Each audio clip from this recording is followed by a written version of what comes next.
അംർ ഇബ്നുൽ ജമൂഹ് റളിയല്ലാഹു തആല അൻഹു. പ്രിയപ്പെട്ട സഹോദരങ്ങളെ, ജീവിതത്തിൽ അല്ലാഹു തന്റെ കാലിനൊരു വൈകല്യം കൊടുത്തു, ഒരു ചെറിയ മുടന്ത് കൊടുത്തു, ഒരു ചെറിയ വികലാംഗനാണ് അംർ ഇബ്നുൽ ജമൂഹ് റളിയല്ലാഹു തആല അൻഹു. പക്ഷേ അദ്ദേഹത്തിന് ജീവിതത്തിൽ അല്ലാഹു നൽകിയ 4 സന്താനങ്ങളുണ്ട്. 4 സന്താനങ്ങളും അല്ലാഹുവിന്റെ ദീനിന്റെ പോരാളികളാ. പല പ്രാവശ്യം അല്ലാഹുവിന്റെ ദീനിനു വേണ്ടി രക്തസാക്ഷിയാകണമെന്ന് അംർ ഇബ്നുൽ ജമൂഹ് തങ്ങൾ കൊതിക്കുകയാണ്. പക്ഷേ വികലാംഗനായതുകൊണ്ട്, വൈകല്യമുള്ളത് കൊണ്ട് റസൂലുള്ള അനുവാദം കൊടുക്കുന്നില്ല. അതിന് കാരണമുണ്ട്, നിങ്ങൾക്ക് ഉദുറുണ്ട്, യുദ്ധത്തിന് നിങ്ങൾ വരണ്ട എന്ന് പറഞ്ഞ് റസൂലുള്ളാഹി മാറ്റി വിട്ടതാ. അവസാന ഉഹദിന്റെ സമയമെത്തുമ്പോൾ അല്ലാഹുവിന്റെ പ്രിയപ്പെട്ട പ്രവാചകന്റെ മുന്നിലേക്ക് വന്നിട്ട് ചോദിക്കുന്നു, യാ റസൂലല്ലാഹ്, നബിയേ, എനിക്ക് അനുവാദം തരണം. എന്റെ 4 മക്കൾ മാത്രം ഷഹീദായാ പോരാ. ഷഹീദുമാരുടെ വാപ്പ എന്ന് പരലോകത്ത് അറിയപ്പെടാനല്ല എനിക്ക് ആഗ്രഹമുള്ളത്, പിന്നെയോ ഈ ഷഹീദായ അംർ ഇബ്നുൽ ജമൂഹ് എന്നറിയപ്പെടാനാ എനിക്ക് മോഹമുള്ളത്. രക്തസാക്ഷികളുടെ വാപ്പ എന്ന പദവിയേക്കാൾ ഒരു രക്തസാക്ഷി എന്ന പദവിയാണ് എനിക്ക് വേണ്ടത് നബിയേ. അതുകൊണ്ട് അനുവാദം തരണേ റസൂലേ. അല്ലാഹുവിന്റെ പ്രിയപ്പെട്ട പ്രവാചകൻ അവസാനം നിർബന്ധത്തിന് വഴങ്ങിയിട്ട് അനുവാദം കൊടുക്കുകയാ. വീട്ടിൽ നിന്ന് ഇറങ്ങിയിട്ട് ഉഹദിന്റെ രണാങ്കണത്തിലേക്ക് വരികയാ. മഹാനായ അംർ ഇബ്നുൽ ജമൂഹ് റളിയല്ലാഹു തആല അൻഹു ഉഹദിൽ വന്ന് പോരാട്ടത്തിന്റെ പാതയിൽ ഇറങ്ങുകയാ. സഹോദരങ്ങളെ, ചിന്തിക്കണേ, വൈകല്യമുള്ള ആളാ. കാൽ ചുവടുകൾ എങ്ങനെയാണ് വെക്കുക, എങ്ങനെയാണ് ചുവടുകൾ മാറ്റി വെക്കുക, എങ്ങനെയാണ് കാല് മുന്നോട്ട് വെച്ചിട്ട് വാളുകൊണ്ട് ശത്രുവിന്റെ കഴുത്തിലേക്ക് വെട്ടുക, എങ്ങനെയാണ് ശത്രുവിന്റെ വെട്ട് വന്നാൽ പരിച കൊണ്ട് തടുക്കുക. 2 കാലുള്ളവർക്ക് പോലും യുദ്ധത്തിൽ രണാങ്കണത്തില് അവർക്ക് വലിയ ഭീതി ഉണ്ടാകുന്ന സന്ദർഭമല്ലേ. അവിടെ എങ്ങനെയാണ് അംർ ഇബ്നുൽ ജമൂഹ് റളിയല്ലാഹു തആല അൻഹു യുദ്ധം ചെയ്യുന്നത്? മക്കൾക്കും ആശങ്ക തന്നെ. എല്ലാവരെയും നോക്കി നിർത്തിക്കൊണ്ട് അംർ ഇബ്നുൽ ജമൂഹ് റളിയല്ലാഹു അൻഹു ഒരൊറ്റ ഇറങ്ങലാണ് ഉഹദിലേക്ക്. ഉഹദിലേക്ക് ഇറങ്ങിയിട്ട്, അല്ലാഹുവേ, സ്വർഗ്ഗം തരണേ അല്ലാഹ്, ഇന്നി മുഷ്താഖുൻ ഇലൽ ജന്ന, എനിക്ക് സ്വർഗ്ഗമാണ് വേണ്ടതെന്ന് ആഗ്രഹിച്ചുകൊണ്ട് പറഞ്ഞുകൊണ്ട് ഓരോ ചുവടുകൾ വെച്ച് മുന്നേറി ശത്രുക്കളുടെ കോട്ടകൊട്ടളങ്ങളിലേക്ക് നടന്നെടുക്കുകയാ. ആ സമയത്ത് പ്രിയപ്പെട്ടവരെ, വാളുകൾ പരിചകൾ തമ്മിൽ മുട്ടുന്ന ശബ്ദം മാത്രമേ ഉള്ളൂ. ഉഹുദ് മുഴുവനും പൊടിപടലങ്ങൾ പാറി നിൽക്കുകയാ. എന്താണ് സംഭവിക്കുന്നതെന്ന് പറയാൻ പറ്റുന്നില്ല. ആ സമയത്തതാ ധീരനായ അംർ ഇബ്നുൽ ജമൂഹിന് ശത്രുക്കളിൽ നിന്ന് ഒരാളുടെ വെട്ടേറ്റുകൊണ്ട് രണാങ്കണത്തിൽ കിടന്ന് പെടയുകയാ. അംർ ഇബ്നുൽ ജമൂഹ് റളിയല്ലാഹു അൻഹു രണാങ്കണത്തിൽ കിടന്ന് പെടയുകയാ. യുദ്ധം കുറെ നേരം കഴിഞ്ഞപ്പോൾ പര്യവസാനിച്ചു. ഞാൻ ചുരുക്കി പറയുകയാ, അഷ്റഫുൽ ഖൽഖ് സല്ലല്ലാഹു അലൈഹി വസല്ലമ തങ്ങൾ കടന്നു വന്ന് ഓരോ മയ്യത്തുകളെയും പരിശോധിക്കുമ്പോൾ അവര് കബന്ധങ്ങളായ സഹാബത്തിന്റെ ശവശരീരങ്ങളെ, മൃതശരീരങ്ങളെ, ജനാസകളെ നോക്കുമ്പോൾ അതാ അംർ ഇബ്നുൽ ജമൂഹിന്റെ ശരീരം കിടക്കുകയാ. അല്ലാഹുവിന്റെ റസൂൽ നോക്കുന്നത് അദ്ദേഹത്തിന്റെ വെട്ടുകൊണ്ട ഭാഗത്തേക്കല്ല, വൈകല്യമുള്ള കാലിലേക്ക് നോക്കുകയാ. എന്നിട്ട് അംർ ഇബ്നുൽ ജമൂഹിന്റെ വികലാംഗനായ അംർ ഇബ്നുൽ ജമൂഹിന്റെ വൈകല്യമുള്ള കാലിലേക്ക് നോക്കിയിട്ട് റസൂലുള്ള പറഞ്ഞതെന്തെന്നറിയോ? ഇന്നി അറാ യംശി സഹീഹാ. അംർ ഇബ്നുൽ ജമൂഹ് സ്വർഗ്ഗത്തിലൂടെ നല്ല കാൽച്ചുവട് വെച്ചുകൊണ്ട് നടക്കുന്നത് ഞാൻ കാണുന്നുണ്ട് സഹബാ. ഇവിടെ വികലാംഗനാണ്, ഇവിടെ നടക്കാൻ കാലിലും ഉടമ്പുണ്ട്. പക്ഷെ ഞാൻ സ്വർഗ്ഗത്തിൽ അംർ ഇബ്നുൽ ജമൂഹിനെ കാണുന്നത് യംശി സഹീഹാ, നല്ല കാൽ ചുവടുകൾ വെച്ചുകൊണ്ട് നടക്കുന്നതായിട്ടാണ് ഞാൻ കാണുന്നത്. ആ സമയത്ത് റസൂലുള്ളാഹി തങ്ങളുടെ മുന്നിലേക്ക് ഓടി വരികയാണ്. ആരെന്നറിയോ? അംർ ഇബ്നുൽ ജമൂഹ് തങ്ങളുടെ പ്രിയപ്പെട്ട ഭാര്യ. എന്തിനാ വരുന്നതെന്നറിയോ? പ്രിയപ്പെട്ട ഭർത്താവ് രക്തസാക്ഷിത്വം വരിച്ച പ്രിയപ്പെട്ടവന്റെ ജനാസ വീട്ടിലേക്ക് കൊണ്ടുപോയിട്ട് വീട്ടിൽ ചെന്നിട്ട് പരിചരണം നടത്താൻ വേണ്ടിയിട്ടാണ്. ഒട്ടകം കൊണ്ട് നിർത്തിയിട്ട് ഒട്ടകക്കട്ടിലേക്ക് മയ്യത്തിനെടുത്ത് കിടത്തുകയാ. എന്നിട്ട് അംർ ഇബ്നുൽ ജമൂഹ് റളിയല്ലാഹു അൻഹുവിന്റെ പ്രിയപ്പെട്ട ഭാര്യ ആ ഒട്ടകത്തെ തെളിച്ച് കൊണ്ടുപോകാൻ ശ്രമിക്കുമ്പോ അല്ലാഹ് ആ ഒട്ടകം എഴുന്നേക്കുന്നില്ല. ഉഹദിൽ നിന്ന് ഒട്ടകം എഴുന്നേക്കുന്നില്ല. പഠിച്ചവണി 18 നോക്കി രണാങ്കണത്തിൽ നിന്ന് ഉഹദിൽ നിന്ന് ആ ഒട്ടകം എഴുന്നേക്കുന്നില്ല. അവസാന പ്രിയപ്പെട്ട സഹോദരങ്ങളെ, ആരൊക്കെ ശ്രമിച്ചിട്ടും എഴുന്നേക്കുന്നില്ല. അള്ളാന്റെ ഹബീബ് വന്ന് എഴുന്നേപ്പിച്ചപ്പോൾ ഒട്ടകം എഴുന്നേക്കുകയാ. പക്ഷേ മദീനയിലെ വീട്ടിലേക്ക് നടക്കുന്നില്ല. അത് ഉഹദിൽ തന്നെ ഇങ്ങനെ ചുറ്റി ചുറ്റി നടക്കുകയാ. അവസാനം വീണ്ടും അത് മുട്ടുകുത്തുകയാണ്. ആ ജനാസയും കൊണ്ട് ഉഹദിൽ തന്നെ മുട്ടുകുത്തുകയാ. എല്ലാവരും സ്തബ്ധരായി നോക്കി നിൽക്കുമ്പോൾ പരിഭ്രമചിത്തരായി, വിഷാദ വിഷണ്ണരായി, വ്യാകുല വിഹുലരായി, സംഭീതരായി നിൽക്കുന്ന നിമിഷത്തില് മഹാനായ പ്രവാചകൻ തന്റെ പ്രിയപ്പെട്ട ഭാര്യയോട് ചോദിക്കുകയാ. അംർ ബിൻ ജമൂഹിന്റെ പ്രിയപ്പെട്ടവളോട് ചോദിച്ചു, ഈ പ്രിയപ്പെട്ട ഭർത്താവ് വീട്ടിൽ നിന്ന് ഇറങ്ങുമ്പോൾ എന്തെങ്കിലും പറഞ്ഞിരുന്നോ? എന്തെങ്കിലും അവിടെ വെച്ച് നിങ്ങളോട് പറഞ്ഞിരുന്നോ? ആ സമയത്ത് ഭാര്യ പറഞ്ഞു, എന്നോടൊന്നും പറഞ്ഞിട്ടില്ല. പക്ഷേ ഉഹദിലേക്ക് വരാൻ സമയമെടുത്തപ്പോ ഒളുവ് ചെയ്തു 2 റക്അത്ത് നമസ്കരിച്ചു. എന്നിട്ട് ഖിബിലയ്ക്ക് നേരെ തിരിഞ്ഞിരുന്നിട്ട് 2 കരങ്ങൾ ആകാശത്തിലേക്ക് ഉയർത്തിയിട്ട് ദുആ രക്കുകയാ. അല്ലാഹുവേ ഇർസുഖ്നി ഷഹാദ, അല്ലാഹുമ്മ ഇർസുഖ്നി ഷഹാദ, എനിക്ക് ഷഹാദത്ത് തരണേ അല്ലാ. വലാ തറുദ്ദനി ഇലാ അഹ്ലി, എന്റെ മയ്യത്ത് പോലും വീട്ടിലേക്ക് കൊണ്ടുവരല്ലേ അല്ലാ. എന്റെ മയ്യത്ത് പോലും തിരിച്ച് വീട്ടിലേക്ക് കൊണ്ടുവരല്ലേ തമ്പുരാനെ. എനിക്ക് നീ രക്തസാക്ഷിത്വം തരണേ എന്ന് ദുആ ചെയ്തു. അല്ലാഹുവിന്റെ റസൂല് പ്രിയപ്പെട്ട അംർ ബിൻ ജമൂഹിന്റെ ഭാര്യയോട് പറഞ്ഞു, നിങ്ങൾ എന്തെല്ലാം ശ്രമം നടത്തിയാൽ ഈ മയ്യത്ത് തിരിച്ച് വീട്ടിൽ കൊണ്ടുപോകാൻ പറ്റൂല. അല്ലാഹു അദ്ദേഹത്തിന്റെ ദുആ സ്വീകരിച്ചിരിക്കുകയാ. അതുകൊണ്ട് ഇവിടെ തന്നെ മറമാടാനേ കഴിയുള്ളൂ എന്ന് പറഞ്ഞിട്ട് ഉഹദിന്റെ രണാങ്കണത്തിൽ അംർ ബിൻ ജമൂഹ് തങ്ങളുടെ മയ്യത്ത് ഖബർ അടക്കം ചെയ്യുകയാ. ഇന്നും ഹജ്ജിന് പോകുന്നവര്, ഉംറയ്ക്ക് പോകുന്നവര് പരിശുദ്ധമായ മസ്ജിദുൻ നബവിയിൽ നിന്ന് 5 കിലോമീറ്ററിന്റെ ചുറ്റളവിലുള്ള ഉഹദിന്റെ മൈരിക്കത്തില് ആ ജബൽ റുമാത്തിന്റെ താഴ്ഭാഗത്ത് ഹംസത്തുൽ കറാർ തങ്ങൾ അടക്കമുള്ളവരെ അടക്കം ചെയ്തിരിക്കുന്ന വളച്ചു കെട്ടിയ ഭാഗത്ത് അവിടെ ചെന്ന് നിൽക്കുമ്പോ ഒരു നിമിഷം നിങ്ങളെയും എന്റെയും മനസ്സിലേക്ക് വരേണ്ടത്, അള്ളാഹു എഴുതുറുകൾ കൊടുത്തിട്ട്, കാരണങ്ങൾ അള്ളാഹു കൊടുത്തിട്ട് പോലും, വൈകല്യമുണ്ടാകിട്ട് പോലും, യുദ്ധത്തിന് വരാതിരിക്കാനുള്ള എല്ലാ ന്യായമായ കാരണങ്ങൾ ഉണ്ടാകിട്ട് പോലും ഇല്ല, എനിക്കതിന് കഴിയൂല, എന്റെ മക്കൾ മാത്രം രക്തസാക്ഷികളായാ പറ്റൂല, എനിക്കും അതിന്റെ കൂലി വേണമെന്ന് ചിന്തിച്ചുകൊണ്ട് എന്റെ ജനാസ പോലും തിരിച്ച് വീട്ടിലേക്ക് കൊണ്ട് പോകാതിരിക്കാൻ പ്രാർത്ഥിച്ചുകൊണ്ട് രണാങ്കണത്തിലേക്ക് വന്നിട്ട് അള്ളാഹുവിന്റെ ദീനിന് വേണ്ടി പടപൊരുതി രക്തസാക്ഷിത്വം വരിച്ച മഹാനായ അംർ ബിൻ ജമൂഹ് റളിയല്ലാഹു അൻഹുവിന്റെ ചിന്തകള് നമ്മുടെ ചിന്താമണ്ഡലങ്ങളിലൂടെ കടന്നു വരേണ്ടതുണ്ട്. നീ ചിന്തിക്കണേ സഹോദരങ്ങളെ, വൈകല്യം എന്ന് പറയുന്ന ഉദറുണ്ടായിട്ട് പോലും ഇല്ല, എനിക്കതിന് കഴിയില്ല എന്ന് ചിന്തിച്ച് ഹൃദയത്തിന്റെ ഉള്ളറകളിൽ അള്ളാഹു നൽകിയ ഈമാന്റെ യഖീൻ കൊണ്ട് ജീവിച്ച മുൻഗാമികളായ മഹത്തുക്കളുടെ മുമ്പില് സാധുക്കളായ നമ്മുടെ അവസ്ഥ എന്തെന്നറിയോ? ജീവിതത്തിൽ യഖീനില്ലാത്ത നമ്മളുടെ അവസ്ഥ എന്താ? പള്ളിയിൽ നിസ്കാരത്തിന് ബാങ്ക് വിളിക്കുമ്പോൾ കാരണം ഉണ്ടാക്കിയിട്ട് നമ്മൾ പള്ളിയിൽ പോകൂല. ചെറിയ ഒരു തലവേദന വന്നാ മതി, നമ്മൾ പള്ളിയിൽ പോകൂല. എന്റെ അവസ്ഥയെ പറയുന്നത് നിങ്ങളുടെ അവസ്ഥയാണ്, അല്ലാന്നാരും പറയണ്ട. പള്ളി മനോഹരമാണ്. സഹാബാക്കൾ നമ്മളിൽ നിന്ന് വ്യത്യാസം അവർക്ക് എന്താണ്? വൈകല്യങ്ങൾ, കാരണങ്ങൾ, ഉദറുകൾ ഉണ്ടായിട്ട് പോലും അള്ളാഹുവിന്റെ ദീനിനു വേണ്ടിയിട്ട് ഞാൻ എങ്ങനെ വീട്ടിലിരിക്കും? എന്റെ 4 മക്കളും രക്തസാക്ഷികളായാൽ അവർക്കല്ലേ അതിന്റെ കൂലിയുള്ളൂ.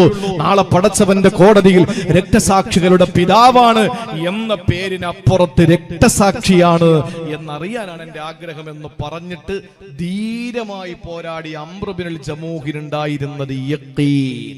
നമുക്കുള്ളതോ? ഒരു കാരണോ ഇല്ലെങ്കിൽ പോലും കാരണം കണ്ടെത്തിയിട്ട് നമ്മൾ പള്ളി പോകാതിരിക്കുക. പള്ളി കെട്ടിയിട്ടല്ലോ അത്ര മനോഹരമാണ്.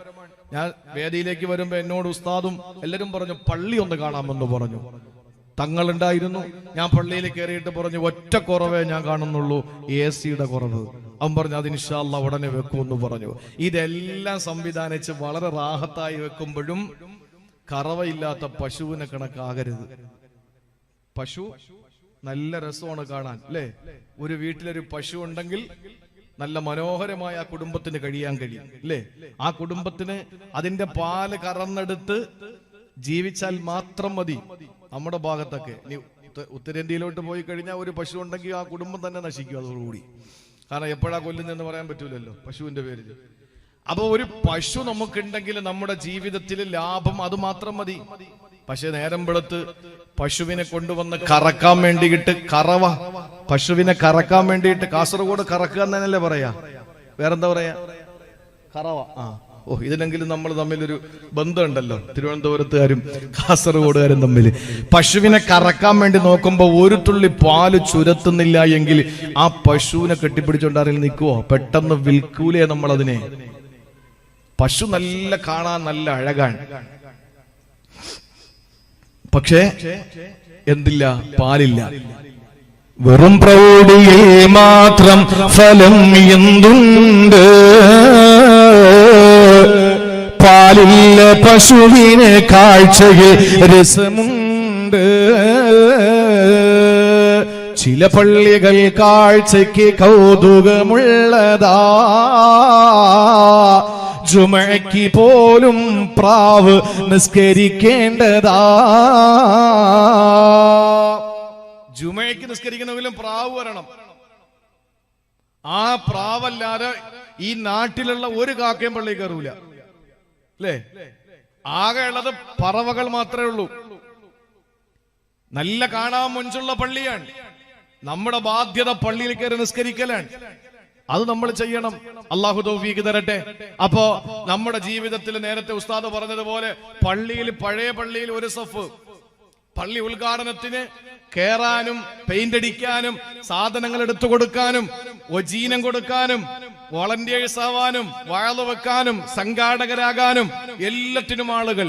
നിസ്കാരത്തിനോ ആളില്ല എങ്കിലും മനസ്സിലാക്കണം, മുൻഗാമികൾക്കുണ്ടായിരുന്ന യഖീൻ നമ്മുടെ ജീവിതത്തിൽ ഇല്ല. അതാണ് അവരുടെ മേന്മയും നമ്മുടെ നാശവും. നമ്മുടെ നാശം വേറെ രണ്ട് കാരണങ്ങൾ വരുന്നുണ്ട്, ഞാൻ പറയാം. അതുകൊണ്ട് വിശാലമായി അതിനെ വിശദീകരിച്ചു കൊണ്ടിരിക്കാൻ സമയമില്ല. മുൻഗാമികളായ മഹത്തുക്കൾക്ക് ഉണ്ടായിരുന്ന ഒന്നാമത്തെ ക്വാളിറ്റി യഖീൻ, ഉറപ്പ്.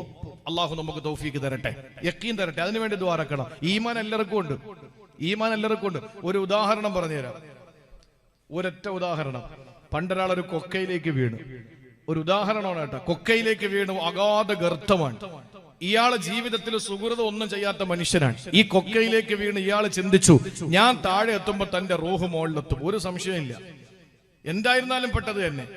അയാൾ ഇനി ഒരിക്കലും രക്ഷപ്പെടില്ല എന്ന് കരുതിയിട്ട് താഴേക്ക് വീണുകൊണ്ടിരിക്കുന്നതിനിടയിൽ ഒരു കച്ചത്തുരുമ്പ് കിട്ടി, പിടിച്ച് തൂങ്ങിക്കിടന്നു. ഒരു വേര് അയാൾക്ക് കിട്ടി.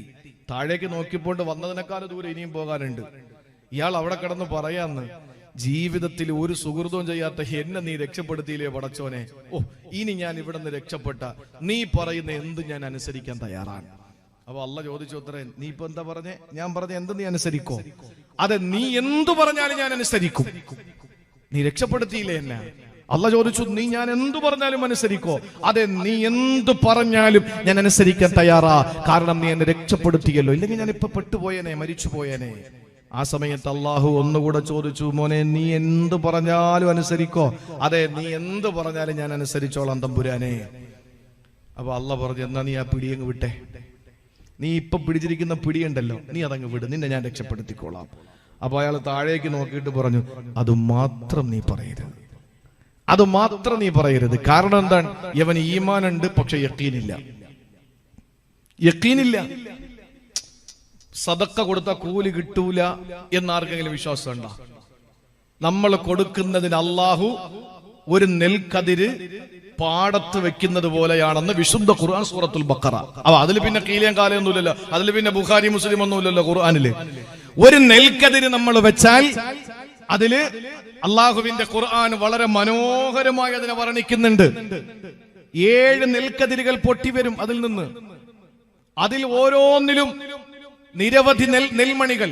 അപ്പൊ ഒരു മണി നമ്മൾ വെച്ചപ്പോ, ഒരു നെൽമണി നമ്മൾ നിലത്ത് വെച്ച് പാടത്ത് വെച്ച് കൃഷി ചെയ്യാൻ വേണ്ടി വെച്ചപ്പോ അതിൽ നിന്ന് 7 കതിരുകൾ പൊട്ടി, 7ലും 10 വീതം, അതിലും വീണ്ടും കതിരുകൾ പൊട്ടി ഒന്നിൽ നിന്ന് എത്രയോ നെൽമണികൾ ഉണ്ടാകുന്നു. ഇതുപോലെയാണ് സദക്ക കൊടുക്കുന്നവരെന്ന് പറയുമ്പോ അതൊക്കെ ഉറപ്പായി, നിങ്ങൾക്കതറിയാം. സദക്ക കൊടുത്താൽ അള്ളാഹു വലിയ പുണ്യം തരും, സ്വർഗം ഉറപ്പാണ്, അതെല്ലാം അറിയാം. പക്ഷെ നീ കൊടുക്ക്, അത് മാത്രം എന്നെ കൊണ്ട് പറ്റൂല. അതെന്താ കാര്യം? യഖീനില്ല. യഖീനില്ലാത്തത് കൊണ്ടാണ്. എന്റെ പ്രിയപ്പെട്ട സഹോദരങ്ങളെ, മുൻഗാമികൾക്കുണ്ടായിരുന്നത് യഖീനാണ്. അതുകൊണ്ടാണ് അബൂ തൽഹ റളിയല്ലാഹു അൻഹുവിന്റെ മുമ്പിൽ അല്ലാഹുവിന്റെ വിശുദ്ധ ഖുർആനിന്റെ ആയത്ത് അവതരിപ്പിച്ചു.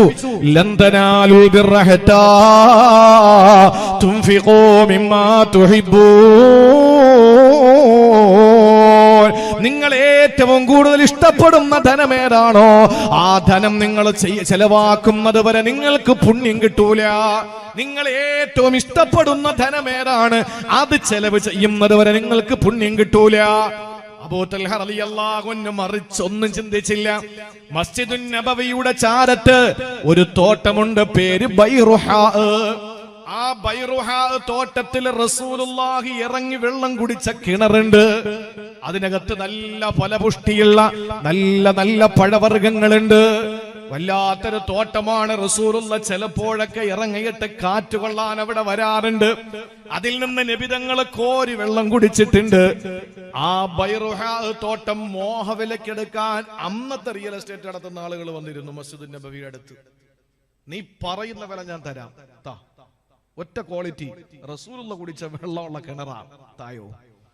അബൂ തൽഹ പറഞ്ഞു, കൊടുക്കൂല, ഞാനിത് ആർക്കും കൊടുക്കില്ല, ഇതെന്റെ ഇഷ്ട സ്വത്താണ്, ഞാൻ കൊടുക്കൂല എന്ന് പറഞ്ഞു. ആ സെക്കൻഡിൽ അള്ളാഹു ആയത്തിറക്കുകയാണ്. നിങ്ങൾ ചിന്തിച്ചു നോക്കിയ, ഇത് എന്തെങ്കിലും ഒരു സിനിമയുടെ ക്ലൈമാക്സ് പോലെ, ഒരു തിരക്കഥ പോലെ, ഒരു സീരിയലിന്റെ ഏതെങ്കിലും ഒരു ഇതിവൃത്തം പോലെ ആണോ ഇത്? അല്ല. ആ സെക്കൻഡിൽ അള്ളാഹു ആയത്തിറക്കുന്നു, ലൻ തനാലുൽ ബിർ, നിങ്ങൾക്ക് പുണ്യം കിട്ടൂല, ഹത്താ തുൻഫിഖൂ മിമ്മാ തുഹിബ്ബൂൻ, നിങ്ങൾ ഏറ്റവും കൂടുതൽ ഇഷ്ടപ്പെടുന്നത് ചെലവാക്കുന്നത് വരെ. ചാടി എണീറ്റു അബൂ തൽഹ റളിയല്ലാഹു അൻഹു. എന്നിട്ട് റസൂലുള്ളാഹിന്റെ മുന്നിലേക്ക് വന്നിട്ട് പറഞ്ഞു, നബിയേ, ബൈറുഹാ ഞാനിതാ ബൈത്തുൽ മാലിലേക്ക് തന്നിരിക്കുകയാണ്. മോഹവിലയും വേണ്ട, എനിക്കൊന്നും വേണ്ട, ഞാനിതാ തന്നിരിക്കുന്നു. അല്ലാഹുവിന്റെ റസൂല് പറഞ്ഞു, അൻതജഅലഹാ ഫിൽ അഖ്റബീൻ, നിനക്കിനി അതിൽ ആധിപത്യമില്ല, നിന്റെ അടുത്ത ബന്ധുക്കൾക്ക് വേണ്ടി വിട്ടുകൊടുത്തേക്ക്. അങ്ങനെ പൊതു സ്വത്താക്കി അബൂ തൽഹ റളിയല്ലാഹു അൻഹു മാറ്റി. ഇന്ന് നിങ്ങൾ വിവരമുള്ള ഉസ്താദുമാരോട് ചോദിച്ചു നോക്കണം, മദീനയിൽ ചെല്ലുമ്പോ മസ്ജിദുൻ നബവിക്കകത്ത് കയറിയിട്ട് അവിടെ നിൽക്കുന്ന പോലീസുകാർ ചോദിച്ചാൽ അപ്പോഴേ നിങ്ങളെ പിടിച്ച് പുറത്താക്കി കളയും. കാരണം കേരളക്കാരെ പേടിച്ചുകൊണ്ടാണ് ഇപ്പോഴും അവിടെ നിയമങ്ങൾ കൊണ്ടുവന്നുകൊണ്ടിരിക്കുന്നത്. ഞാൻ ആദ്യം ഉംറയ്ക്ക് പോകുന്ന സമയത്ത്, ഒരുപാടൊന്നും ആയിട്ടില്ല, ഈ അടുത്ത സമയത്ത് ഒരു 10-11 വർഷത്തിന് മുമ്പ് പോകുമ്പോ മക്കയില് മസ്ജിദുൽ ഹറമിൽ അന്ന് ഈ തുർക്കി പള്ളിയുണ്ട്. ആ പള്ളിയുടെ അകത്തൊരു തൂണുണ്ട്. അവിടെയായിരുന്നു ജിബിരിയില് ബുറാക്ക് കൊണ്ടൊന്ന് കെട്ടിയിട്ടിട്ട് റസൂലുള്ളാഹി തങ്ങളെ സ്വീകരിക്കാൻ വേണ്ടിയിട്ട് നിന്ന ആ കെട്ടിയിട്ട സ്ഥലം.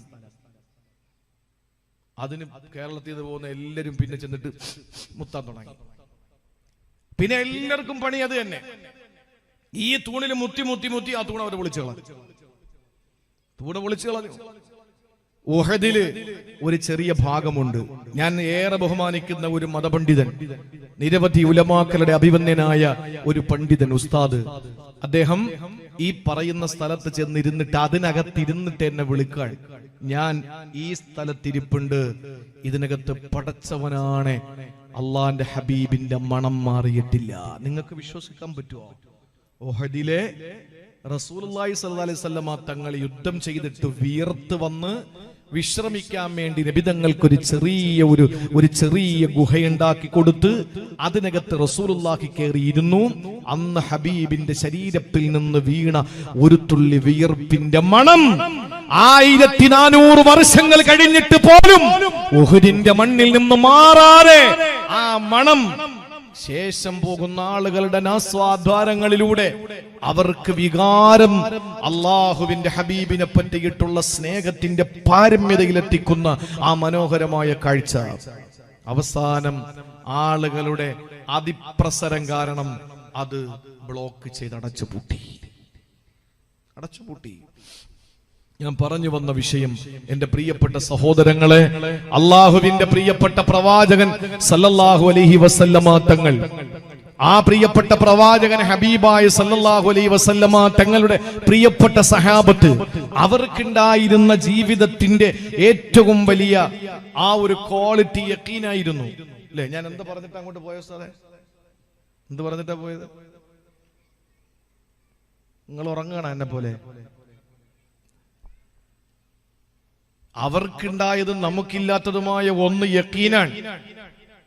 ആ യഖീൻ നമുക്ക് ഉണ്ടാക്കിയെടുക്കണം. അല്ലാഹു അതിന് തൗഫീഖ് നൽകി അനുഗ്രഹിക്കുമാറാവട്ടെ. അതുകൊണ്ട് ഇനി രണ്ടാമത്തെ ക്വാളിറ്റി, രണ്ടാമത് മഹാനായ പ്രവാചകൻ സല്ലല്ലാഹു അലൈഹി വസല്ലമ തങ്ങൾ പറയുകയാണ്, സഹാബാക്കളാകുന്ന ആദ്യകാലക്കാരായ ഉമ്മത്തിന്റെ നായകന്മാരുടെ മേന്മ ഏതിലെന്നറിയോ? വസുഹുദീ, പരിത്യാഗത്തിലാണ്, പരലോകത്തിന് പ്രാധാന്യം കൊടുക്കുന്നതിലാ, പരലോകത്തിന് പ്രാധാന്യം കൊടുക്കുന്നതിലാണ്. പ്രിയപ്പെട്ടവരെ, അവരുടെ ജീവിതത്തിന്റെ ഏറ്റവും വലിയ ഫള്, ഏറ്റവും വലിയ മേന്മ അവർക്ക് അല്ലാഹുവിന്റെ പരലോകത്തിന് പ്രാധാന്യം കൊടുത്തതിന്റെ പേരിലാണ്. അവർക്ക് ദുനിയാവിനേക്കാൾ ഇഷ്ടം ആഖിറമായിരുന്നു, ദുനിയാവിനേക്കാൾ അവർക്ക് താല്പര്യം അല്ലാഹുവിന്റെ പരലോകമായിരുന്നു. അതുകൊണ്ട് തന്നെ പ്രിയപ്പെട്ട സഹോദരങ്ങളെ, എന്ത് നഷ്ടപ്പെട്ടാലും അവർക്കൊരു പ്രശ്നവുമല്ല, എന്ത് പ്രയാസം വന്നാലും അവർക്കൊരു വേദനയില്ല. അല്ലാഹു എന്ത് ചെയ്താലും അവർക്കതിൽ യാതൊരു പരിതാപവുമില്ല, ഒരു പരിഭവവുമില്ല. സഹോദരങ്ങളെ, ഒരു ദിവസം മഹാനായ പ്രവാചകൻ സല്ലല്ലാഹു അലൈഹി വസല്ലമ തങ്ങൾ സുബ്ഹി നിസ്കാരം കഴിഞ്ഞ് മസ്ജിദുൻ നബവിയുടെ തൊട്ടടുത്തിരിക്കുന്ന പ്രിയപ്പെട്ട അനുയായികളായ സഹാബത്തിനോട് ചോദിക്കുകയാണ്, കൈഫ സുബ്ഹത്തും സഹാബ, നിങ്ങൾ എങ്ങനെയാണ് ഇന്ന് പള്ളിയിലേക്ക് വരുമ്പോ നിങ്ങളുടെ വികാരം എന്താ? അവര് പറഞ്ഞു, നബിയേ, അസ്ബഹനാ മുഅ്മിനീന ബില്ലാഹ്, ഞങ്ങൾ വിശ്വാസത്തെ രൂഢമൂലമാക്കിയിട്ട് ഈമാൻ കറകളഞ്ഞ ഈമാനോടെ കടന്നു വന്നവരാ. റസൂലുള്ള ചോദിച്ചു, ഹാരിസ് തങ്ങളോട് ചോദിച്ചു, അതേ ചോദ്യം ചോദിച്ചു, വമാ അലാമത്തു ഈമാനിക്കും, നിങ്ങളുടെ ഈമാന്റെ അടയാളം എന്താണ്? ആ സമയത്ത് സഹാബത്ത് പറഞ്ഞ 3 കാര്യങ്ങളാണ്. പ്രിയപ്പെട്ടവരെ, സുഹുദി എന്ന് പറയുന്നത് പരലോകത്തിനെ സംബന്ധിച്ചിടത്തോളം നമ്മുടെ ജീവിതത്തിന് പ്രാധാന്യം കൊടുത്തിട്ട് അടിവരയിട്ട് ഞാൻ പറയാ, നല്ല വീട് വെക്കണ്ടെന്നല്ല, നല്ല വണ്ടി എടുക്കണ്ടെന്നല്ല, നല്ല വസ്ത്രം ധരിക്കണ്ടെന്നല്ല, നല്ല ഭക്ഷണം കഴിക്കണ്ടെന്നല്ല, പിന്നെയോ അല്ലാഹു നമുക്ക് ആസ്വദിക്കാനും അനുഭവിക്കാനും തന്നതെല്ലാം ആസ്വദിക്കണം. കാരണം പ്രിയപ്പെട്ടവരെ, ഇതിനുള്ള യോഗ്യത എനിക്കും നിങ്ങൾക്കുമല്ലേ ഉള്ളത്. യഥാർത്ഥ സത്യവിശ്വാസികൾ നമ്മളല്ലേ, അല്ലാഹുവിനെ കൊണ്ട് വിശ്വസിക്കുന്നവര് നമ്മളല്ലേ. അതുകൊണ്ട് ഇതെല്ലാം ആസ്വദിക്കേണ്ടവര് നമ്മൾ തന്നെയാണ്. പക്ഷെ പരലോകത്തിന് പ്രാധാന്യം കൊടുക്കണമെന്നേ ഉള്ളൂ. ഇഹലോകത്തെക്കാൾ ആഖിറത്തിന് പ്രാധാന്യം കൊടുക്കാൻ നമുക്ക് കഴിയണമത്രേ ഉള്ളൂ. എന്താണ് അതിന്റെ അടയാളമെന്ന് ചോദിച്ചപ്പോൾ സഹാബത്ത് പറയുന്നു, 3 സ്വഭാവമാണ്. നസ്ബിറു അലൽ ബലാ, നഷ്കുറു അലർ റഖാ, നർലൂ ബിൽ ഖലാ. സഹോദരങ്ങളെ, അടിവരയിട്ട് എന്റെ പ്രിയപ്പെട്ടവരെ ശ്രദ്ധയോടെ കൽബിലേക്ക് കോറിയിട്ടോ. സഹാബത്തിന്റെ സ്വഭാവം എന്തായിരുന്നെന്നറിയോ? ഇത് തന്നെയാണ് സുഹുദ്, ഇത് തന്നെയാണ് പരലോകത്തിന് പ്രാധാന്യം കൽപ്പിക്കല്. സഹോദരാ, ഏത് പരീക്ഷണം അല്ലാഹു തന്നാലും നസ്ബിറു അലൽ ബലാ, അല്ലാഹു തരുന്ന പരീക്ഷണങ്ങളുടെ മേൽ ക്ഷമിക്കലാ. വനഷ്കുറു അലർ റഖാ, അല്ലാഹു തരുന്ന നിഅമത്തുകൾക്ക് അൽഹംദുലില്ലാഹ് പറയലാ.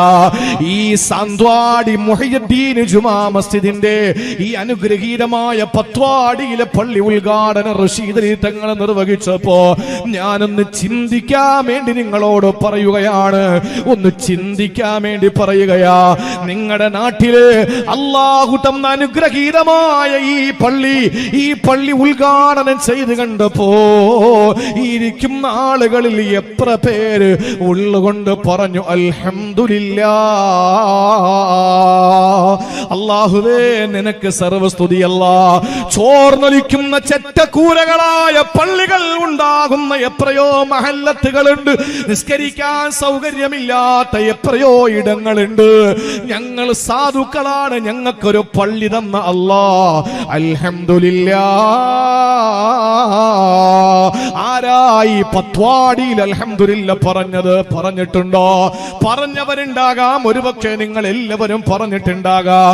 ചോദിക്കുകയാണ്, പറയാത്തവരാരെങ്കിലും ഉണ്ടെങ്കിൽ ഞാൻ ചോദിക്കട്ടെ, നിങ്ങൾക്ക് പരലോകത്തെക്കാൾ താല്പര്യം ഇഹലോകത്തിനാ?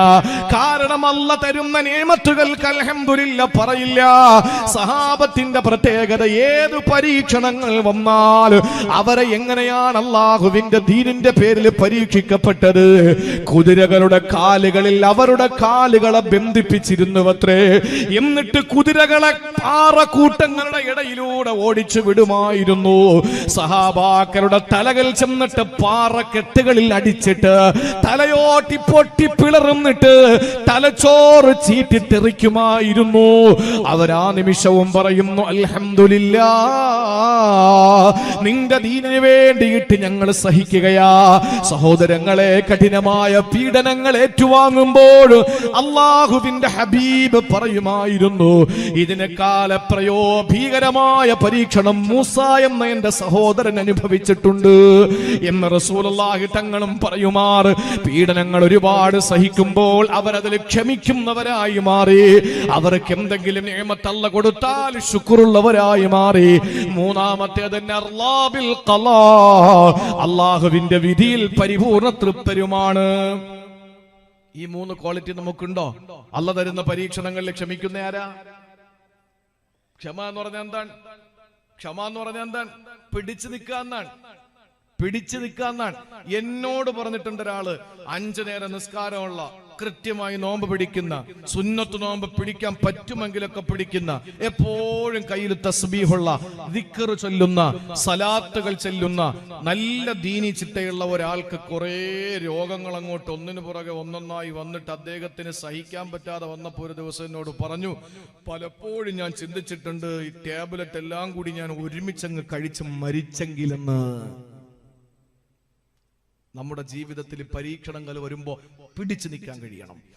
എന്തോ വന്നോട്ടെ, ഞാൻ പിടിച്ചു നിൽക്കാണ്, അതാണ് സബർ. 2, അല്ലാഹ് എന്തു തന്നാലും അൽഹംദുലില്ലാ, നിഅമത്തുകൾ തരുമ്പോ ഹംദ് പറയാൻ മടിക്കരുത്. അള്ളാഹു എന്തു വിധിച്ചാലും അതിൽ കൃത്യമായ തൃപ്തി നമുക്ക് ഉണ്ടാകണം. ഇതായിരുന്നു സഹാബത്തിന്. അതുകൊണ്ടാണ് അവരുടെ ജീവിതത്തിൽ സുഹുദ് ഉണ്ടെന്ന് പറഞ്ഞു. അല്ലാതെ ദുനിയ വേണ്ടെന്ന് പറഞ്ഞിട്ട് എല്ലാ ഡ്രസ്സും കൊണ്ടുവന്ന് കരിച്ച് വീടും പറമ്പും എല്ലാം കൂടെ പള്ളിക്ക് എഴുതി കൊടുത്ത്, മക്കളെ കൊണ്ടുവന്ന് യത്തീങ്ങാനയിലാക്കി, ഭാര്യയെ കൊണ്ടുവന്ന് വൃദ്ധസദനത്തിലാക്കിയിട്ട്, നീ ഒരു പച്ച കോട്ടും എടുത്തിട്ട് ഏതെങ്കിലും മലമടക്കിൽ ഒരു ആട്ടിനെ മേയ്ക്കാൻ വേണ്ടിയിട്ട് പോയിരിക്കുന്നതിന്റെ പേരാണോ സുഹുദ് എന്ന് പറയുന്നത്? അല്ല.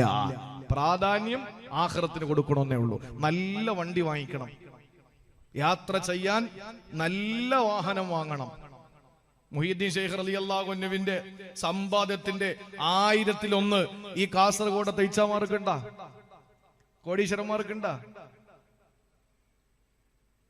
അള്ളാഹു അനുഗ്രഹിച്ച മണ്ണാണ് കാസർഗോഡ് മണ്ണ്. വലിയ വലിയ വീടുകളാണ്, വലിയ വലിയ വീടുകളാണ്, അമ്പര ചുംബികളാണ്, മനോഹരമാണ്, കല്യാണവും കെങ്കേമമാണ്. അള്ളാഹു ദീനനുസരിച്ച് ജീവിക്കാനുള്ള തൗഫീക്ക് നൽകി അനുഗ്രഹിക്കുമാറാവട്ടെ. പക്ഷേ പ്രിയപ്പെട്ട സഹോദരങ്ങളെ, നല്ല വാഹനം വാങ്ങണം, നല്ല ഡ്രസ് ഇടണം. നിങ്ങൾ നോക്ക്, ഈ തിരുവനന്തപുരത്ത് എന്റെ പള്ളി സെക്രട്ടേറിയറ്റിന് അടുത്ത കുറച്ച് ദൂരേ ഉള്ളൂ. അപ്പോൾ പല സ്ഥലങ്ങളിൽ നിന്നും ഈ നിയമസഭയിലും സെക്രട്ടേറിയറ്റിലും അതുപോലെ തന്നെ മന്ത്രിമന്ദിരങ്ങളിലും അതുപോലെ തന്നെ സഭയിലൊക്കെ വരുന്നവര്, അങ്ങനെ വരുന്നവരൊക്കെ ജുമയ്ക്ക് ചിലപ്പോഴൊക്കെ എന്റെ പള്ളിയിൽ വരാറുണ്ട്. നമ്മൾ അടുത്ത പള്ളിയിലാണല്ലോ എന്ന് കരുതിയിട്ട് അറിയുന്നവരൊക്കെ വരാറുണ്ട്. അങ്ങനെ വരുമ്പോ എന്ത് മൊഞ്ച അവരെ കാണാൻ, ടിപ് ടോപ്പ് ആയിരിക്കും. ചോദിക്കും, പറയുന്നത് മിനിസ്റ്ററെ കാണാനുണ്ടായിരുന്നു, MLA കാണാനുണ്ടായിരുന്നു, സെക്രട്ടേറിയറ്റിൽ ഒന്ന് പോണമായിരുന്നു എന്നൊക്കെയാ പറയാ. നല്ല മനോഹരമായ ഡ്രസ്സാണ്. പക്ഷെ ഇവർ നാട്ടിലെ വീട്ടിൽ പോയി കഴിഞ്ഞാൽ, നാട്ടിലെ പള്ളിയിൽ ബാങ്ക് കേൾക്കുമ്പോൾ പോകുന്നത് ബംഗാളി ഉടുക്കുന്ന മുണ്ട് ഉടുത്തോണ്ടാ. അപ്പൊ MLA അടുത്ത് പോകുന്നെങ്കിൽ നല്ല കഞ്ഞി മുക്കിയത് അല്ലേ, നല്ല കഞ്ഞി മുക്കിയ, കഞ്ഞി എന്നല്ലേ പറയുന്ന, പക്ഷ മുക്കിയ തുണി, ടിപ് ടോപ്പ്. അടുത്തൂടെ പോകാൻ കഴിയില്ല, അപ്പോഴേ വീണ് മരിക്കും. ആ നിലയിൽ നല്ല ടമ്പറാണ്. അള്ളാന്റെ മുമ്പിൽ പോണതോ ബംഗാളി കൊടുക്കുന്ന മുണ്ട് കൊടുത്ത് ഒരു തല ഇവിടെ കയറി ഒരു തല ഇവിടെ ഇറങ്ങി, ഇല്ലേ? ഒന്ന് ഇസ്തിരി ഇടില്ല. എല്ലാരും കരുതിയിരിക്കണ ഇസ്തിരി ഇടുന്നത് തസവൂഫിന് എതിരെന്നാണ്. നിങ്ങൾ നോക്ക്, ജിഫിരി തങ്ങൾ വരുമ്പോ നോക്ക് എന്തൊരു മൊഞ്ചാ വരുന്നത്. അങ്ങനെയാണെങ്കിൽ പിന്നെ കുറച്ച് കറിയൊക്കെ ഇവിടെ അദ്ദേഹത്തിന്റെ അടുത്ത് നിന്ന് കാപ്പി പിടിക്കാൻ തന്നെ വലിയ പേടിയാണ്. കാരണം ഒരു തുള്ളി കറി വീഴുമെന്നും പറഞ്ഞ് ഭയങ്കര സൂക്ഷ്മതയിലാണ് ഭക്ഷണം പോലും കഴിക്കുന്നത്. എന്ന് പറഞ്ഞാൽ എന്താണ്? എന്നാ പിന്നെ വിനയം എന്ന് പറഞ്ഞ് കുറച്ച് കറിയെടുത്ത് ഇവിടെ തേച്ച്, കുറച്ച് ചോറ് വാരി ഇവിടെ തേച്ചിട്ട് തുണി കഴുകണ്ട. അബൂ ഹനീഫത്തുൽ കൂഫി നുഅ്മാനി റളിയല്ലാഹു തആല അൻഹു പള്ളിയിൽ ഇരിക്കുമ്പോ, കോടീശ്വരനാണ് അദ്ദേഹം, സമ്പന്നനാണ്, ധാരാളം പണമുള്ള ആളാണ് അബൂ ഹനീഫ റളിയല്ലാഹു അൻഹു. അദ്ദേഹത്തിന്റെ പള്ളിയിൽ നിസ്കരിക്കാൻ വേണ്ടി ഒരു പണക്കാരൻ വന്നു. അദ്ദേഹത്തിന് അറിയുന്നൊരു പണക്കാരനാ. കീറി പറഞ്ഞൊരു മുണ്ട് ഉടുത്തോണ്ടാ വന്നത്, തുണി ഉടുത്തോണ്ടാ വന്നത്. ഉടനെ അദ്ദേഹം വിളിച്ചിട്ട് പോക്കറ്റിൽ നിന്ന് കാശെടുത്ത് കൊടുത്തിട്ട് നല്ലൊരു തുണി വാങ്ങിച്ചോളാൻ പറഞ്ഞു. അദ്ദേഹം പറഞ്ഞു, കളിയാക്കുകയാണോ? അപ്പോഴാണ് അബൂ ഹനീഫ റളിയല്ലാഹു അൻഹു പറഞ്ഞെടാ, അള്ളാഹു നിനക്ക് തന്ന നിഅമത്തുകൾ അവന് കാണാൻ വലിയ താല്പര്യമാണ്, അതുകൊണ്ട് നല്ല തുണി വാങ്ങി ഉടുക്കടാ. ജനമാഗ്രഹിക്കും വസ്ത്രമാധരിക്കേണ്ടത്, നിനക്കാഗ്രഹം തോന്നുന്നതാ തിന്നേണ്ടത്. നല്ല ഭക്ഷണം, ഇഷ്ടമുള്ള ആഹാരം വാങ്ങി കഴിക്കണം. എന്നും വീട്ടില് ചമ്മന്തി എന്നെ ഉണ്ടാക്കി തിന്നണമെന്നല്ല ഞാൻ പറഞ്ഞു വന്നത്. ആഖിറത്തിന് പ്രാധാന്യം കൊടുക്കണം. ഒരു ചെറിയ ഉദാഹരണം പറഞ്ഞുതരാം. കട തുറന്നു വെച്ചിരിക്കുന്നു, കച്ചവടം നല്ലതുപോലെ നടക്കുന്നു, പള്ളിയിൽ ബാങ്ക് കൊടുത്തു. എന്താ ചെയ്യേണ്ടത്? നീ കട അടയ്ക്കുക, പള്ളിയിൽ വരിക, ജമാഅത്തിന് കൂടുക, തിരിച്ച് പെട്ടെന്ന് ഫൈദാ ഖുലിയത്തി സ്വലാത്തു ഫന്തശുറു ഫിൽ അർള് വബ്തഗു മിൻ ഫളില്ലാഹ്, ഖുർആൻ സൂറത്തുൽ ജുമുഅ. നിസ്കാരം കഴിഞ്ഞാൽ പെട്ടെന്ന് പോയി കട തുറക്കണം. അല്ലാതെ കട തുറന്ന് ഇപ്പോഴാണ് 10 കച്ചവടം നടക്കാന്ന് പറഞ്ഞ് അവിടെ ഇരിക്കുന്നതിന് ദുനിയാവ് നിനക്ക് ആഗ്രഹം, ആഖിറത്തെ മറന്നതാണ്. സുഹുദ് വന്നില്ല. സുഹുദ് എന്ന് പറഞ്ഞാൽ എന്താണ്? അവിടെ നിന്ന് എഴുന്നേറ്റ് കട അടയ്ക്കുക, നേരെ പള്ളിയിൽ വരിക, നിസ്കാരം കഴിയുക, തിരിച്ചു പോവുക, എന്നിട്ട് നീ അവിടെ കച്ചവടം നടത്തുക. ഇതിന്റെ പേരാണ് സുഹുദ്. അല്ലാതെ ദുനിയാവ് ഒന്നും വേണ്ട, നല്ല വണ്ടിയും വേണ്ട, നല്ല വീടും വേണ്ട എന്നാണോ ചിന്തിക്കേണ്ടത്? അല്ല, ആഖിറത്തിന് പ്രാധാന്യം കൊടുക്കണം.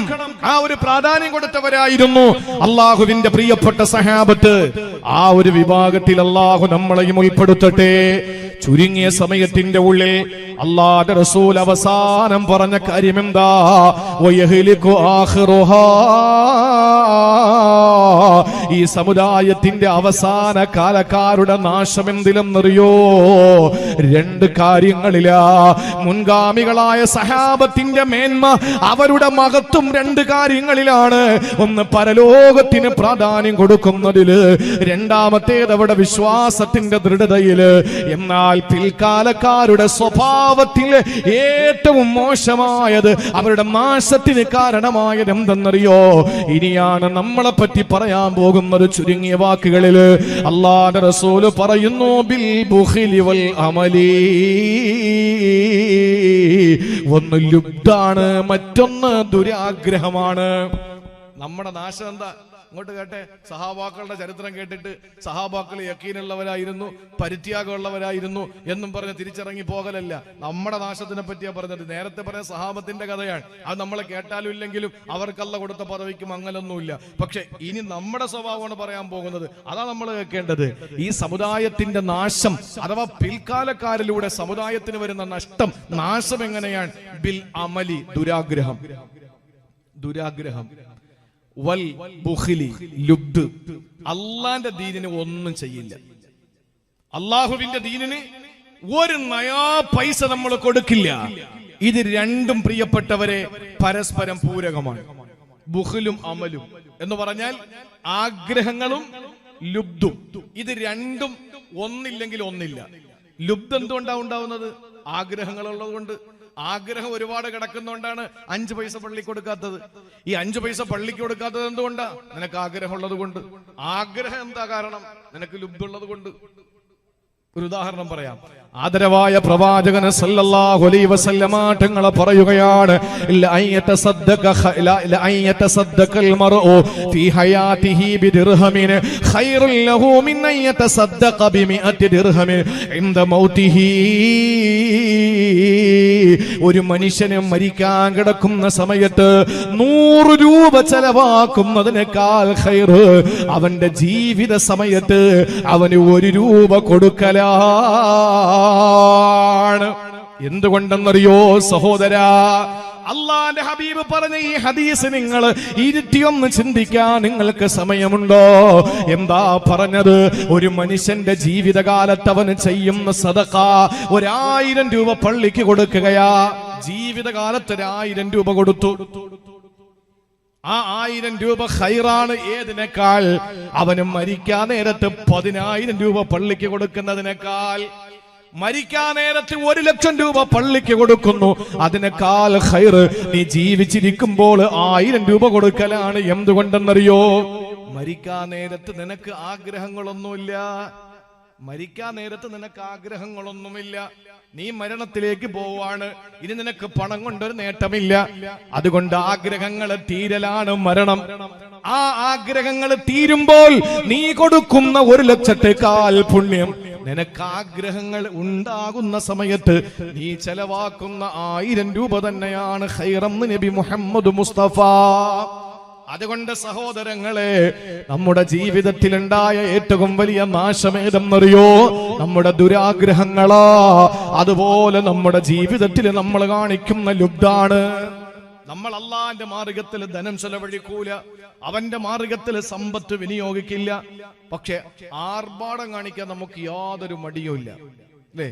ആർഭാടത്തിന് യാതൊരു മടിയില്ല. നമ്മൾ ഏതെങ്കിലും ഒരു കാര്യത്തിന് വേണ്ടി ഒരു 5000 രൂപ, ഇപ്പൊ ഞാനൊരു ഉദാഹരണം പറയാം. നമ്മുടെ പള്ളി, ഇപ്പോഴും ഞാൻ ഈ പള്ളിയുടെ ഒരു കാര്യം ഞാൻ പറഞ്ഞുതരാം. നമ്മുടെ പള്ളി മനോഹരമാണ്, വിശാലമായ മുറ്റമുണ്ട്. ഈ പള്ളി നല്ല മൊഞ്ച്, നല്ല മുനാറ ഒക്കെ ഉണ്ട്, എല്ലാം റാഹത്താണ്. പക്ഷേ നല്ല കാണാൻ മൊഞ്ചുള്ള ഒരു മനുഷ്യന് ഫ്രണ്ടിൽ പല്ലില്ലാത്തൊരവസ്ഥ ചിന്തിച്ചു നോക്കി. നല്ല കാണാൻ സുമുഖനാണ്, പക്ഷെ ചിരിക്കുമ്പോ പല്ലില്ല. എങ്കിലും സൗന്ദര്യത്തില് വൈരൂപ്യമില്ലേ എന്നതുപോലെയാണ് ഇപ്പോഴത്തെ പള്ളിയുടെ അവസ്ഥ. നല്ല പള്ളി മനോഹരമാണ്, പക്ഷെ ഇന്റർലോക്ക് കൂടെ ഇട്ടാലേ ഇതിനൊരു ഗുമ്മു വരുള്ളൂ. ഈ പള്ളിയുടെ മുറ്റത്ത് കുറച്ച് ഇന്റർലോക്ക് ഇട്ടാൽ ഈ പള്ളിയുടെ മാറ്റ് കൂടും, നല്ല മനോഹരമാകും. അതുകൊണ്ട് തെറ്റൊന്നുമില്ല. ചില ആളുകൾ പറയും റസൂലുള്ളാഹിന്റെ കാലഘട്ടത്തിൽ മുറ്റത്ത് ഇന്റർലോക്ക് ഉണ്ടായിരുന്നു. ചില ആളുകൾ ചോദിക്കുകയാണ്, പലപ്പോഴും പല സ്ഥലത്തും വഴുതിന് പോകുമ്പോൾ സംഘാടകർ പറഞ്ഞിട്ടുണ്ട്, ഇവിടെ കുറെ ആളുകൾക്ക് വിഷമമുണ്ട്. നബി തങ്ങളുടെ കാലത്ത് പള്ളി ഇങ്ങനെ ആയിരുന്നോ? ഇപ്പൊ എന്താ അങ്ങനെ ഈ പള്ളിക്ക് ഇത്ര മാറ്റം? അന്ന് AC ഉണ്ടായിരുന്നോ? അന്ന് ഇന്റർലോക്ക് ഉണ്ടായിരുന്നോ? അവരോട് പറയാൻ ഒറ്റ മറുപടിയുള്ളൂ, എന്താണെന്നറിയോ? അന്നത്തെ പള്ളിക്ക് ഇതൊന്നുമില്ല. ഇന്നത്തെ പള്ളിക്ക് ഇതൊക്കെ ആവശ്യം വരാൻ കാരണം അന്ന് അബൂബക്കർ സിദ്ദീഖ് തങ്ങളുടെ വീട് ഇന്ന് നിങ്ങളുടെ വീട് പോലെ ആയിരുന്നില്ല. ഉമർ തങ്ങളുടെ വീട് ഇന്ന് നിങ്ങളുടെ വീട് പോലെ അല്ല. അന്ന് അവരുടെ വീടും പള്ളിയൊക്കെ ഒരുപോലെയാ. ഇന്ന് എല്ലാവരുടെയും വീട് മനോഹരമായി. പള്ളി സിദ്ദീഖ് തങ്ങളുടെ കാലത്തെ പള്ളി പോലെ വേണമെന്ന് പറഞ്ഞാൽ അത് ന്യായമാണോ? അപ്പൊ അതുകൊണ്ട് നമ്മുടെ വീട് സിദ്ദീഖ് തങ്ങളുടെ വീടിനേക്കാൾ മേന്മ ഉണ്ടായതുപോലെ സിദ്ദീഖ് തങ്ങളുടെ കാലത്തെ പള്ളിയേക്കാൾ മേന്മ നമ്മുടെ പള്ളിക്ക് ഉണ്ടാകണം. ഒരു നാട്ടിൽ ഇറങ്ങി നോക്കിയാൽ ഒരു മാർക്കറ്റ്, നല്ല മാർക്കറ്റാണ്, എല്ലാ സാധനങ്ങളും ആ നാട്ടിൽ കിട്ടും. കാസർഗോഡ് കിട്ടാത്ത എന്താ ഉള്ളത്? കാസർഗോഡ് കിട്ടാത്തുള്ളത് എന്താ ഉള്ളത്? പകല് ഒരു കട തുറക്കില്ല. കഴിക്കണമെന്ന് വിചാരിച്ച പെട്ടത് തന്നെ. പകല് കഴിക്കലാണ് മനുഷ്യന്റെ സ്വഭാവവും റസൂലുള്ളാഹിന്റെ സുന്നത്തും. പക്ഷെ പകൽ ഒരു കടയും തുറക്കൂല. രാത്രി കഴിക്കാൻ പാടില്ല, അത് സുന്നത്തിന് വിരുദ്ധമാണ്, അവന്റെ ശരീരശാസ്ത്രത്തിന് വിരുദ്ധമാണ്, അവന്റെ ആരോഗ്യത്തിന് ഹാനികരമാണ്. രാത്രി ഫുള്ള് കടകളും തുറന്നും വെച്ചിരിക്കും. ഫാസ്റ്റ് ഫുഡ് എല്ലാം തലകീഴായി. നമ്മുടെ സ്വഭാവം ഒക്കെ തലകീഴാണ്. പണ്ട് അകത്ത് നിൽക്കുന്നവൻ ബാത്റൂമിൽ പോകണമെങ്കിൽ പുറത്തോട്ടല്ലേ ഓടുന്നത്, അല്ലേ? അതൊന്ന് വെളിക്കിരിക്കുക എന്ന് പറയുന്നത്. വെളിക്കിരിക്കുക എന്ന് പറഞ്ഞാൽ എന്താണ്? അകത്തിനുള്ള സൗകര്യം ഇല്ല, വെളിയിലേക്ക് പോകണം. ഇന്ന് മുറ്റത്ത് നിന്നിട്ട് കളിക്കുന്ന കുട്ടികൾക്കും ബാത്റൂമിൽ പോകണമെങ്കിൽ അകത്തേക്ക് ഓടിക്കൊണ്ടിരിക്കുകയാണ്. കാരണം എല്ലാം കീഴ്മേൽ മറിഞ്ഞിരിക്കുകയാണ്, എല്ലാം കീഴ്മേൽ മറിഞ്ഞിരിക്കുകയാണ്. എന്റെ പ്രിയപ്പെട്ട സഹോദരങ്ങളെ, അല്ലാഹു റബ്ബുൽ ഇസ്സത്ത് നമ്മുടെ ജീവിതത്തിൽ സമ്പത്ത് തന്നിട്ടുണ്ട്. ആർഭാടത്തിനും അനാവശ്യത്തിന് നമ്മൾ പൈസ ചെലവാക്കുന്നുണ്ട്. പക്ഷേ ആവശ്യത്തിന് നമ്മൾ ചെലവാക്കാതിരിക്കുക, അതിന് അള്ളാഹു നമുക്ക് തരുന്ന ഏറ്റവും വലിയ ഒരു പണി എന്താണെന്നറിയോ? അള്ളാഹു തരുന്ന ഒരു പണിഷ്മെന്റ്. അള്ളാഹു നമ്മുടെ മുന്നിൽ ആവശ്യങ്ങളെ കൊണ്ടിട്ട് തരും. 5000 രൂപ പള്ളിക്ക് കൊടുക്കാൻ വേണ്ടി നമ്മൾ പറയുമ്പോ നമുക്ക് വല്ലാത്തൊരു മടിയാണ്. ആ 5000 രൂപ കൊടുക്കാതെ നമ്മൾ പിടിച്ചു വെക്കുമ്പോ അള്ളാഹു തരുന്ന എന്താണെന്നറിയോ? 50000 രൂപയുടെ അസുഖം നിനക്കങ്ങ് തരും. 50000 രൂപയുടെ അസുഖം തരുമ്പോ നീ വേണമെങ്കിൽ 5 ലക്ഷം മുടക്കാനും ഒരു മടിയില്ല. കാരണം എന്റെ ആരോഗ്യം എനിക്ക് വലുതാണ്. പക്ഷെ അള്ളാന്റെ റസൂല് പറഞ്ഞ എന്താ? നീ കൊടുക്കുന്ന സദഖ റദ്ദുൽ ബല, പരീക്ഷണങ്ങളെ ഞാൻ തടുക്കും. നിനക്ക് നിശ്ചയിച്ച പരീക്ഷണങ്ങളെ ഞാൻ തടയാൻ നീ കൊടുക്കുന്ന സദഖയ്ക്ക് വീര്യമുണ്ട്, അത് നീ ചെയ്യണമെന്ന് പറഞ്ഞാൽ 5000 രൂപയുടെ നഷ്ടത്തെ ഓർത്തിട്ട് 50,000 രൂപയുടെ നഷ്ടം നമ്മൾ വലിച്ചു വെക്കുന്നവരാണ്. അല്പം ലാഭം പെരും ഛേദം, അതാണ് എന്റെ ചൊല്ല്. കുറഞ്ഞ ലാഭത്തിന് വേണ്ടി നമ്മൾ ചെയ്തു കൂട്ടുന്നത് വലിയ നഷ്ടമാണ്. സഹോദരങ്ങളെ, ആഗ്രഹങ്ങളാണ് ദുരാഗ്രഹങ്ങളാണ്. ഈ ആഗ്രഹങ്ങളും ലുബ്ധുമാണ് ഈ അവസാന കാലഘട്ടക്കാരുടെ നാശമെന്ന് അള്ളാന്റെ പ്രിയപ്പെട്ട പ്രവാചകൻ ഹബീബ് സല്ലല്ലാഹു അലൈഹി വസല്ലമ തങ്ങൾ പഠിപ്പിക്കുമ്പോൾ ഞാൻ ദീർഘമായി പോകുന്നില്ല. സഹോദരങ്ങളെ, സമയബന്ധിതമായി നിർത്തേണ്ടതുണ്ട്. കാരണം നാളത്തെ പരിപാടിക്ക് ഇന്ന് ഈ ട്രെയിൻ മിസ്സായാൽ പിന്നെ പോകാൻ കഴിയില്ല. അതുകൊണ്ട് ഞാൻ മറ്റൊരവസരത്തിലേക്ക് മാറ്റിവെക്കുകയാണ്. പ്രിയമുള്ള സഹോദരങ്ങളെ, പിൽക്കാലക്കാരുടെ നാശം അല്ലാഹുവിന്റെ റസൂല് പറയുന്ന ബിൽ ബുഖ്ലി വൽ അമലി, നാശമുണ്ടാകുന്നത് ദുരാഗ്രഹങ്ങളിലൂടെയും ലുബ്ധിലൂടെയുമാണ്.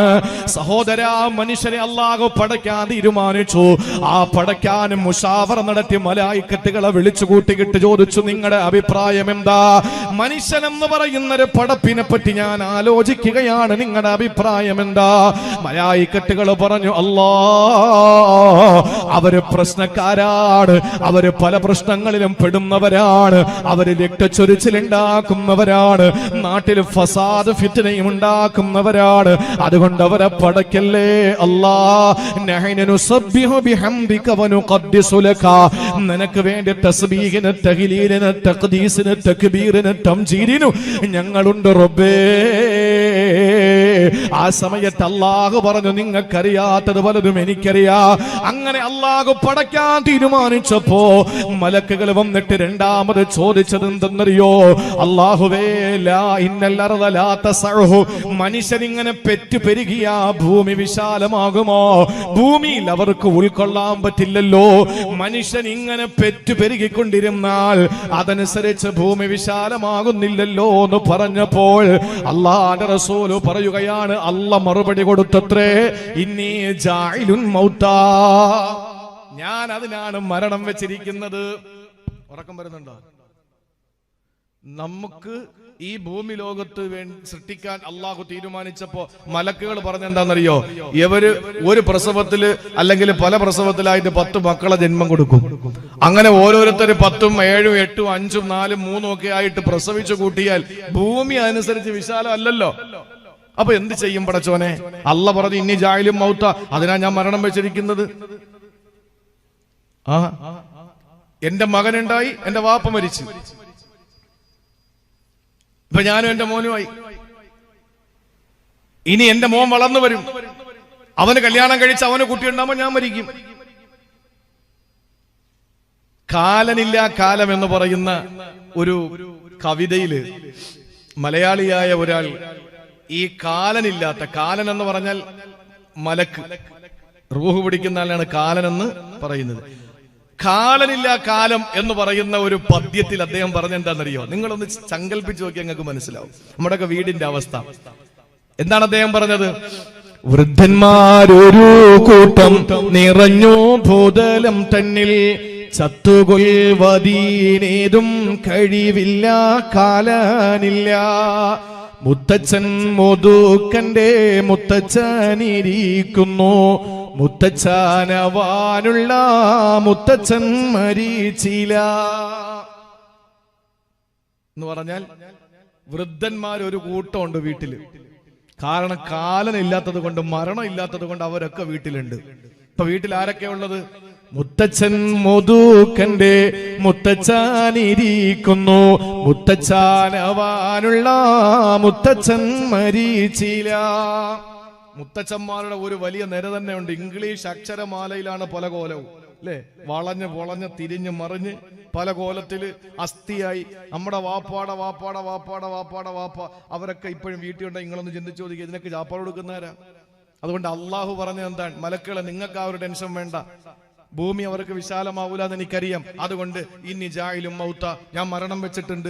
ഒരാള് ജനിക്കുമ്പോ ഇപ്പുറത്തൊരാൾ മരിക്കും. ലേബർ റൂമിൽ ഒരു പെണ്ണ് പ്രസവിക്കുമ്പോ ഇപ്പുറത്ത് ICUവിൽ ഒരാൾ മരിച്ചുകൊണ്ടിരിക്കുകയാണ് ഭൂമിയിൽ. അള്ളാഹുവിന്റെ എത്ര സന്തുലിതത്വമുള്ള അവന്റെ ഹിക്മത്താണ്. അപ്പൊ മലക്കുകൾ വിട്ടില്ല. ചോദിച്ചു, പടച്ചോനെ, അങ്ങനെ മരിക്കുമെന്ന് ഉറപ്പുണ്ടെങ്കിൽ മനുഷ്യന്റെ ജീവിതം റാഹത്താവോ? ശരിയല്ലേ? ഗൾഫിൽ പോയി ഒരു ദിവസത്തെ ഇതിന് ഗൾഫിൽ പോയ ഒരുത്തൻ അവിടെ ചെന്നിട്ട് മരിച്ചിരിക്കുന്നു. ദമനിങ്ങനത്തെ വാർത്ത അല്ലേ? ഒറ്റ ദിവസത്തേക്ക് പോയാൽ അവിടെ ചെന്ന് മരിച്ചു, അവിടെ ചെന്ന് ഇറങ്ങുന്നു, മരിക്കുന്നു. എന്റെ നാട്ടില് ഒരു കാർപ്പൻറ്റർ ഉണ്ടായിരുന്നു. അയാള് ഗൾഫിലെ പോയിട്ടില്ല. അവസാനം ഗൾഫിൽ പോകണമെന്ന് ചിന്തിച്ചു. ഇവിടെ നിന്ന് വിസ എടുത്തു, ടിക്കറ്റ് എടുത്തു, ഗൾഫിൽ ചെന്നിറങ്ങി ആ ജോലിക്ക് കയറുന്നതിന് മുമ്പ് റൂമിൽ പോയി ഒന്ന് ഉറങ്ങി എണീറ്റിട്ട് പോകാമെന്ന് കരുതി. ആ ഉറക്കത്തില് സൈലന്റ് അറ്റാക്ക് വന്ന് മരിച്ചു. മുസ്ലിമല്ല. നിങ്ങൾ ചിന്തിച്ചു നോക്ക്.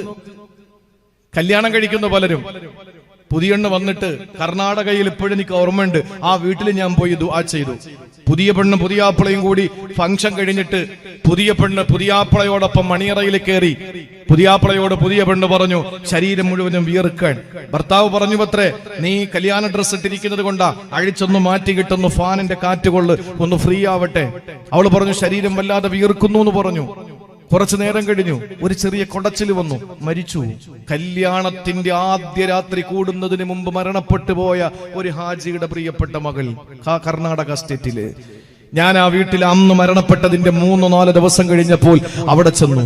അന്ന് അവിടെ നടന്നൊരു പരിപാടിയിൽ അദ്ദേഹം വലിയ ഭീമമായൊരു തുക ആ മകൾക്ക് വേണ്ടി ദ്വാരക്കാൻ വേണ്ടി പള്ളിക്ക് കൊടുക്കുന്നു.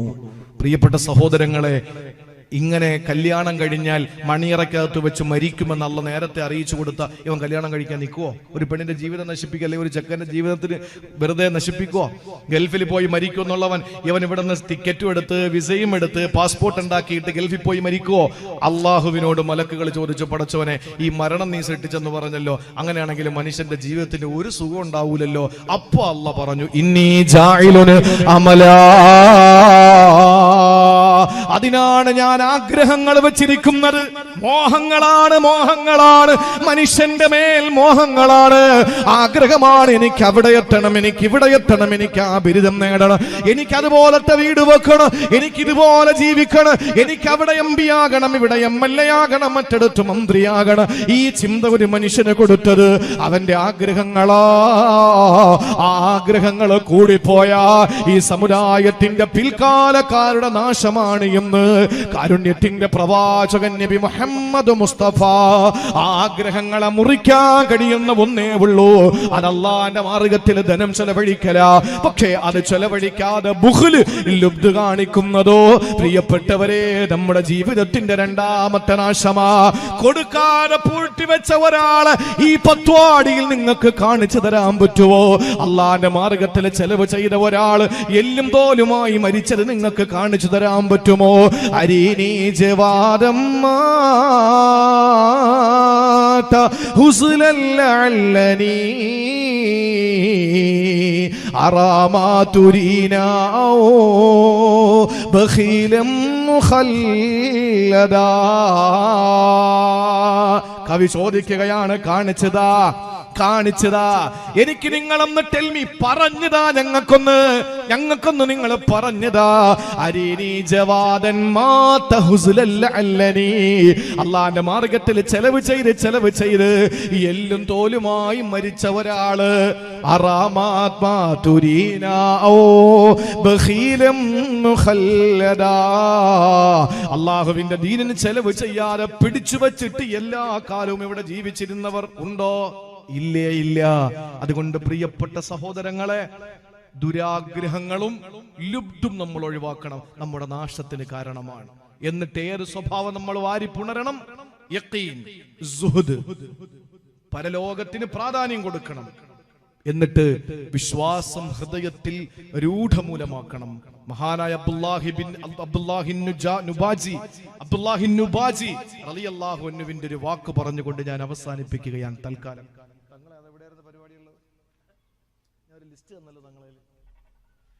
അബ്ദുല്ലാഹിൻ നുബാജി റളിയല്ലാഹു തആല അൻഹു അദ്ദേഹം പറയാണ്, ശ്രദ്ധിച്ച് കേട്ടോ, എന്തോ ഒരു ഉപദേശമാണ്. 2 മണിക്കൂർ വഅള് പറയുന്നതിനേക്കാൾ ഈ ഒരൊറ്റ ഉപദേശം 1 മിനിറ്റ് കൊണ്ട് നിങ്ങളുടെ അടുത്ത് പറഞ്ഞാൽ നിങ്ങൾക്ക് മനസ്സിലാകും. എന്താണെന്നറിയോ? അബ്ദുല്ലാഹിൻ നുബാജി തങ്ങൾ പറയാണ്, നൂഹ് നബിക്ക്, ഇബ്രാഹിം നബിക്ക്, മൂസാ നബിക്ക്, ഈസാ നബിക്ക് അഷ്റഫുൽ ഖൽഖിന് കൊടുത്തത് ആർക്കും വേണ്ട. അത് ദീനാണ്. പകരം ഖാറൂന്, ഹാമാന്, നമ്രൂദിന്, ഫിർഔന്, അബൂലഹബിന് കൊടുത്തത് എല്ലാവർക്കും വേണം പണം. ശരിയല്ലേ? അള്ളാന്റെ ശത്രുക്കൾക്ക് കൊടുത്തത് നമുക്ക് വേണം. അള്ളാഹുവിന്റെ മിത്രങ്ങളായ ഉലുൽ അസ്മുകളായ പ്രവാചകന്മാർക്ക് കൊടുത്തത് നമുക്ക് വേണ്ട. ദീൻ വേണ്ട, പണം മതി. അതാണ് ആഗ്രഹങ്ങളും നമ്മുടെ ലുബ്ധും. അത് നമ്മളെ നശിപ്പിക്കും. മറിച്ച് സുഹുദും യഖീനും നമ്മുടെ ഹൃദയത്തിലേക്ക് വാരി പുണർന്ന് നമ്മുടെ ജീവിതത്തിൽ ആവാഹിച്ചെടുത്ത് സ്വാംശീകരിച്ചെടുത്ത് അള്ളാഹുവിലേക്ക് മടങ്ങുക. അള്ളാഹു തൗഫീക്ക് നൽകട്ടെ എന്ന് ആത്മാർത്ഥമായി ദുആ ചെയ്തുകൊണ്ട്